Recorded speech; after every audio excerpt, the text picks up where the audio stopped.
Okay, we welcome in the Creighton Blue Jays, head coach Jim Flannery, student-athlete Audrey Faber. For Creighton, record is now 18-12. We'll keep an eye on where they are headed in the postseason. One note about Faber, it's her first 20-point game since having 20 points back on January 7th against Marquette, and it is her fifth game this season with at least 20 points. Same process. We'll open it to an opening statement from Coach. Congrats to Marquette. It was a lot of Blockton today. Blockton in the first half, Blockton in the second half, and obviously Wilborn was really good in the first half. We did a better job on her in the second half, and we did a better job rebounding. The first half, they got way too many offensive rebounds and 13 second chance points, which I thought was huge. But love our team. I love our fight. We did what we've done all year. We kept battling and put ourselves in a position to win at the end. We just, we had Tammy's three goes in and out. That would have put us up three. And, Sid and Liv missed layups right there that were just, if you make those. So, but credit to Marquette. They're hard to guard. And Blockton was, she's always good, but she was really good today. All right, questions first for Audrey. Raise your hand and we'll get the microphone over to you. We'll start with Matt. Matt Schumacher, Big East Conference. Audrey, you've played in a lot of really big games, not only in the regular season, but also in this tournament. Great environment today. What's it like from a player perspective to continually play in big games like this as you have throughout your career at Creighton? I mean, it's awesome. Like, that's what you want as a competitor. You want to be put in those situations. So, I mean, it's really fun. This arena was really fun to play in. Right here we'll go to Faith and then we'll go to the front row. Faith Witters, Big East Digital. Audrey, it seemed like it was a really physical game out there, so just talk about just having Valentine and Davenport and other players like that guarding you and how difficult it made it for you to play this game, but you still were able to get, good scoring opportunities. Yeah, they're a really good rebounding team, so that was something we kind of stressed and something we probably should have done a little better at. But just scoring-wise, yeah, they're really physical. Just trying to get around them and trying to get open shots for other people, too. Right here in the front. You had had the lead for most of the first half and then bad into the half there and then fall behind by 12. At that point, what's going through your minds? Just string together some stops and try and get some easy looks. We just needed to get back in transition. We were getting beat there and just continue to rebound and just string some stops together. Anything else for Audrey? Okay. Audrey, thank you. We'll have Mackenzie take you back to the locker room, and then we'll open it up to questions for Coach. Same thing, I guess. Down Yeah. by 12, but you hadn't played poorly to that point to be down by that deficit. Do you think you could come back that quick? I mean, kind of came back in a hurry. Yeah, we had a 6-point play. We had the three, and the push through on the screen that Audrey made, and then ball out of bounds, and Olivia hits a three. So went from 12 to 6. I mean, I turned to the bench and I said that was nice. You don't get a lot of those. So, but yeah, at the end of the first half, I thought really hurt us. That's kind of how the game in Omaha played out. We were, I think, up 4 with a minute and a half or 2 left, and we're down 3 at half. And I felt like that was kind of what happened. To play, like you said, to play pretty well in that first half and go down 6 was a little bit of a downer. But and then like you said, they got up 12.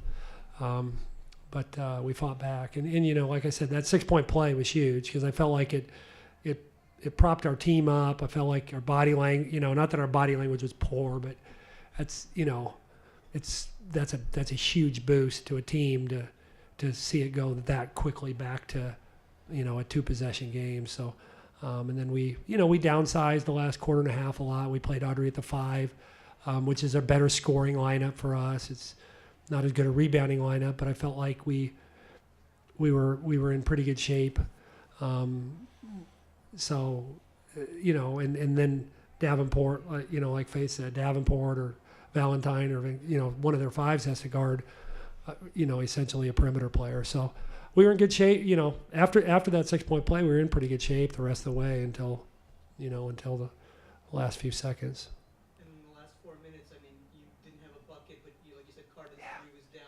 Yeah. The ball not going in? Yeah, I mean, Audrey made the right play. I mean, we posted her off a switch, and they kind of crowded, and Temmie was wide open, and I thought, stepped up I mean, for a freshman to shoot that shot in rhythm, and like you said, it went in and out. Sydney missed a point blank layup right before that would have put us up 4, and then I can't remember if Olivia's layup would have either tied it or put us up 2, and it was more contested, but like we had a couple opportunities there, and then once they got, and then I think they were up 2 and got the offensive rebound, I think, and up 4, and then it was difficult, but we had, I really felt like in that little stretch, that 3 to 5 minute mark, we had chances to maybe take a 1 or 2 possession lead, and we didn't hit. Do you feel secure with the NCAA berth? No. No, I don't. But I just told our team, I said, and I went through the mock bracketing process a few years ago, and I know how much work the committee puts in and how much information they have available, how many games they watch. And, I said, if you're a committee member, and we're, I love that the Big East plays when we do, because I know that there's committee members watching. And if you watch our team today against a really, really good Marquette team, you're at least putting us, right squarely in the conversation. And whether, we got to hope that some teams that are still to play in some non-football leagues, that those teams win, because I think that would help us. But I think, I don't know. I'd like to think we've done enough, but it'll be a long week. Right here in the front. John Seppi, Marquette Wire. Alizé Blockton seemed to do it all. What makes her so hard to defend? Well, she made threes today at 5 for 5. I mean, she's an okay 3 shooter, but that's certainly not what she does best. But she's good off the dribble. She's good. She's good on catch and shoots. They do a good job of getting her the ball at 15 or 18 or, and then it's one dribble. And even though she wants to go right, she's still good going left. So, and we've always tried to, I'm sure Faith can tell you, we've always tried to play her right hand, but she's still good going left. And so you kind of get caught there. And the deeper that she gets on the drive, the better rebounding team they become. So that was a big point of emphasis for us, is just try to push the dribble enough laterally that when they miss shots, they don't rebound them. Because when your weight, when your weight's going this way, and you're 6 feet from the basket, even if you miss, you're going to get a lot of offensive rebounds, and that's a little bit what happened. But yeah, she's always good, but she was really good today. Faith in the second row. Coach, obviously it didn't work out today, but one of the things that really stands out about your team is you guys have been really dominant when it comes to overtime. Yeah. So, I was hoping to get there. what is the fight like with this team, despite today's outcome and the leadership of Lamberty and players like Faber? Yeah, I thought our body, even though I talked about body language maybe getting a little better, I thought our body language was good, and I thought our communication in huddles, I mean, before I go into timeouts, they were talking. I heard them in the pregame before I come in. So I thought our leadership was really good. I mean, Sydney was a little tight. I probably should have rested Sydney a little bit today. She played 40 yesterday, and I told her she was going to play 40. And there was probably a couple times where I could have gotten her out and gotten her a minute and a half or so. Yeah, I liked our fight. I liked our, we don't have maybe the most vocal leadership, but I like that we're all kind of on the same page, and we kind of hold each other accountable in small ways. Time for one more. All right, Coach, thank you. Thanks, you We'll guys. be watching. Thanks. Thanks, Coach. Thanks.